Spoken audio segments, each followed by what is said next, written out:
안녕하세요. 오늘은 창세기 37장에 나오는 요셉의 이야기에 대해서 함께 나누고자 합니다.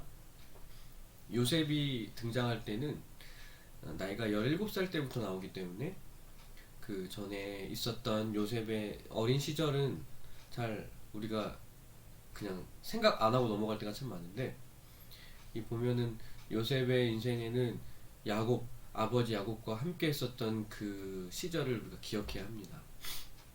야곱이 이제 서서히 역사의 무대로 사라져가고 이제 요셉이 역사의 중심에서 등장하게 되는데, 어, 야곱과 함께 했던 요셉의 인생을 우리는 생각해야 하는 것이죠. 어떤 세월을 보냈을까? 어느 정도 짐작은 할 수 있습니다. 아버지 야곱의 인생을 살피면 요셉이 어떤 어린 시절을 보내왔는가를 짐작하게 되는데, 요셉의 인생이 야곱과 더불어 산 삶이에요. 어, 창세기 30장부터 이렇게 쭉 그 요셉이 출생했을 때부터 보면은 요셉을 낳고 나서 야곱이 집을 다시 집으로 돌아가고자 하는 결심을 합니다. 그리고 삼촌 라반에게 그것을 이야기합니다. 그리고 6년 뒤에 그것을 실행에 옮겨요. 그러면 요셉의 나이는 한 6살쯤 됐겠죠. 요셉이 이때쯤 봤던 것은 부랴부랴 도망치는 아버지와 가족들을 보았을 것입니다. 그것이 무엇인지 잘 알지는 못했지만 나름 상황이 긴박하게 돌아가고 있다는 것을 알았을 것입니다. 어렸을 때 그 기억, 아마 정말 크게 자리 잡고 있었을 것 같아요. 삼촌이 막 추격해 오고 초조해 하던 아버지 야곱의 모습, 그리고 극적인 순간에 이를 막아서시는 하나님의 이야기를 보고 들으면서 자랐을 것입니다. 야복강가에서 아버지 야곱이 씨름하고 그리고 다리를 절면서 걸어오던 아버지의 모습도 보았을 것입니다.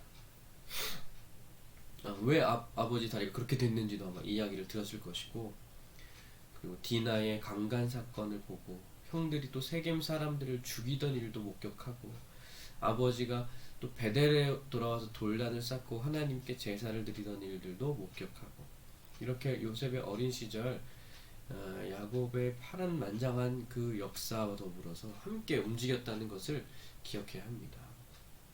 어린 시절이 그렇게 좋은 환경이 아니죠. 광야 생활의 연속이었고 정서적으로 안정하고 보호되어야 할 그 시기에 너무 어렵게 살았던 그런 거친 인생을 살았던 것 같습니다. 그리고 어머니들이 많이 있었어요. 배다른 형제로부터 끊임없이 질투와 공격과 그런 여러 어머니들과 함께 지내며 그가 느낀 감정이 어땠을까? 요셉이 두려움과 슬픔, 염려하고 시기하고 질투하고 고난과 외로움을 느끼면서 어린 시절을 아마 지내지 않았을까 생각을 하게 됩니다. 요셉만 물론 그런 시절 보낸 게 아니라 아마 형들도 똑같이 그런 어려움을 겪었겠죠. 거친 세월을 아마 보냈을 것 같습니다. 예. 그런데 보면 요셉의 인생 전체를 볼 때 그 어느 곳에서도 형들과 같은 모습이 없어요. 요셉에게는. 우리가 앞으로 살펴보겠지만 보디발 아내의 유혹에 넘어가지 않고 자신을 잘 지킵니다. 어떤 공격과 유혹에도 넘어지지 않는 요셉, 그런 모습을 봅니다. 그래서 아버지가 야곱이 요셉을 더 사랑했을 것 같아요. 다른 형들, 문제아 형들과는 다르게 자신을 잘 지키는 요셉을 아마 사랑하지 않았나 싶습니다. 오늘 이 말씀은 우리들을 살아가는 우리의 삶에 참 많은 교훈을 줍니다. 이 요셉의 인생, 이 인물을 공부하다 보면 우리의 인생을 돌아보게 되고, 또 어떤 환경과 전혀 관계없이 시종일관 뚝심 있는 그의 모습을 봅니다. 그럼 우리가 되게 도전이 되는 것입니다. 나도 한번 요셉처럼 살아봤으면 하는 그런 꿈을 꾸게 되는 것이죠. 근데 이런 배경을 갖고 오늘 본문을 보면 37장 1절부터 쭉 보면 요셉의 나이가 나오죠. 17살입니다. 같이 형들과 양을 치는데 형들이 잘못하는 걸 보면 항상 요셉이 아빠한테 가서 일렀어요. 형들이 미워했을 것 같아요. 그리고 노년에 얻은 아들이에요. 그래서 더 사랑했고, 그래서 형들로부터 미움을 샀다고 말합니다. 아버지가 편애를 했을 것 같다는 생각도 하지만 아버지가 편애했다고만 볼 수는 없습니다. 요셉이 고자질하는 것도 그 요셉이 정말 나쁜 의도로 고자질하는 것이 아니라는 것이에요. 아버지의 마음을 알고 그 문제아 형들을 아버지께 고하는 것이 아버지한테 필요했기 때문에 요셉이 했다는 것입니다.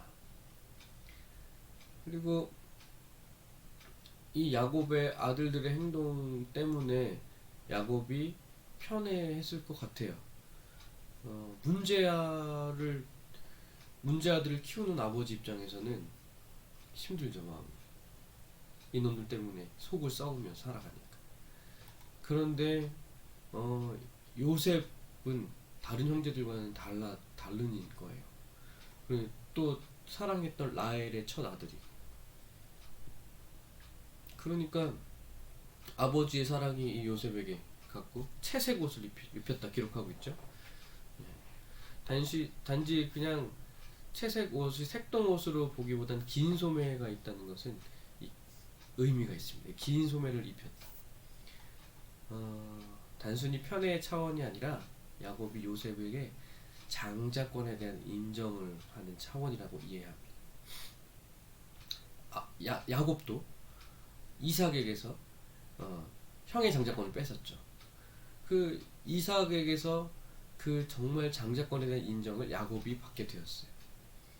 그런데 오늘 야곱이 믿음의 눈으로 볼 때 다른 형들은 장자권을 줄 자격이 안 되고 요셉이 장자임이 분명하다는 생각을 하게 된 것입니다. 순서적으로 볼 때는 루벤이 장자권을 받아야겠죠. 근데 영적인 장자는 요셉이었다는 것입니다. 그래서 야곱은 이 사실을 믿음의 눈으로 바라봤고 채색 옷, 긴 소매가 달린 옷을 요셉에게 입혔다. 그래서 이런 것들이 요셉의 미움을 받게 된 이유입니다.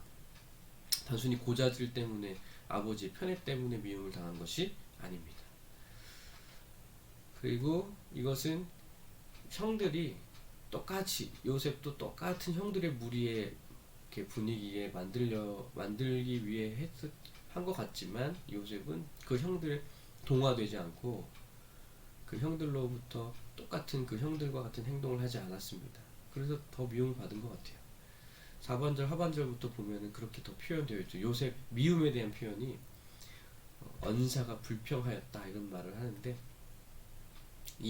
잘 이렇게 해석해 보면 요셉한테 인사조차 하지 않았다는 것이에요. 형들이 한 지붕 안에 살면서 요셉한테 인사조차 하지 않았다. 얼마나 미움이 대단했는가를 알 수 있는 대목입니다. 네. 그래서 자신의 형제들로부터 따돌림을 당한 그런 기분으로 살았던 것 같아요. 17살 때. 우리가 이 요셉의 인생을 보면서 우리들의 삶을 보게 됩니다. 우리 그리스도인들의 삶과 좀 비슷한 면이 많습니다.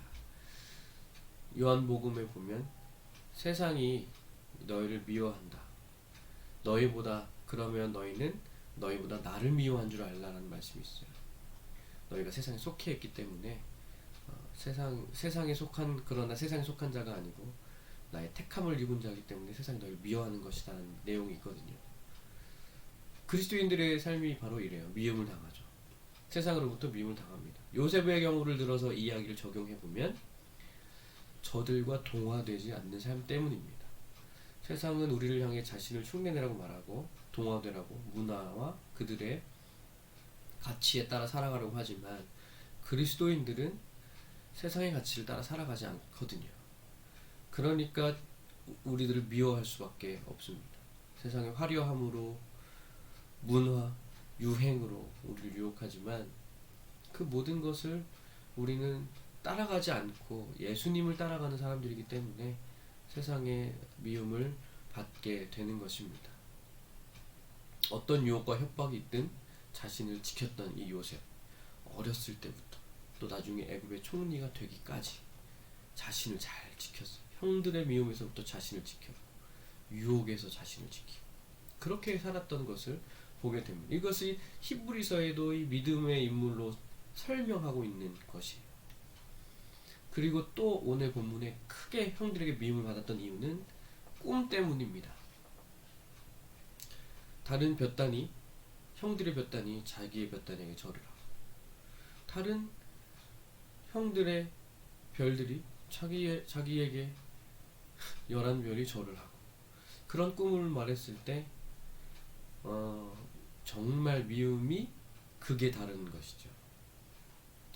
이 꿈에 대한 반응이 나오죠. 오늘 11절 말씀에서. 그래서 이 요셉이 꾼 꿈은 우리가 흔히 말하는 그런 개꿈이 아니라 하나님 보여주신 꿈이기 때문에 이것은 오늘 우리가 사는 우리 삶에도 마찬가지예요. 우리가 하나님께서 보여준 꿈이 있고 비전이 있는데 하나님의 꿈을 따라 살아가는 우리들을 향하여서 세상은 비웃죠. 세상이 이해하지 못하는 꿈이기 때문에 그렇습니다. 하나님의 영광을 위한 꿈. 그러므로 세상의 미움을 받을 수 있습니다. 세상 사람들은 모두 세상의 영광의 꿈을 꾸지만 우리는 그리스도인들은 하나님의 영광을 꿈꾸며 살기 때문에, 하나님의 영광을 위해 살기 때문에 자연적으로 마찰이 있을 수밖에 없고 부딪힐 수밖에 없습니다. 만약에 세상에서 미움을 당하지 않는다면 우리가 세상의 꿈을 꾸고 있는 것이 아닐까요? 네. 세상과 타협하고 있다는 뜻이겠죠. 그래서 이처럼 자신을 지키려 애쓰다가 미움을 당하고 하나님께서 보여주신 꿈 때문에 미움을 당하고, 그런 요셉의 인생을 오늘 보게 되는 것입니다. 여러분은 어떻습니까? 세상으로부터 미움을 받는 사람들이십니까? 아니면 환영을 받는 사람들이십니까? 요셉은 곳곳마다, 이제부터 요셉이 가는 곳곳마다 이런 미움이 계속됩니다. 그에게 고난이 찾아옵니다. 그러나 가는 곳마다 하나님께서는 그를 잊지 않으시고 함께 하셨습니다. 그래서 어떤 환경에서도 어떤 미움에서도 든든히 설 수 있었고 승리하는 요셉의 인생을 우리가 정말 깊이 들여다볼 필요가 있습니다. 오늘 저와 여러분도 세상으로부터의 미움을 두려워하지 마시고 하나님이 우리와 함께 하신다는 사실을 기억하면서 하나님이 주시는 꿈을 꾸며 그렇게 믿음을 지키고 살아가는 삶을 사는 것이 중요하다라는 것을 깨닫게 됩니다. 이 미움, 세상의 미움, 주변의 환경, 이런 모든 것들로 인하여서 좌절하거나 낙심하는 것이 아니라 하나님이 내 편에 계시고 하나님의 뜻을 향해서 내가 순종하는 그런 삶을 살아가는 저와 여러분이 다 되시기를 주님의 이름으로 축복합니다.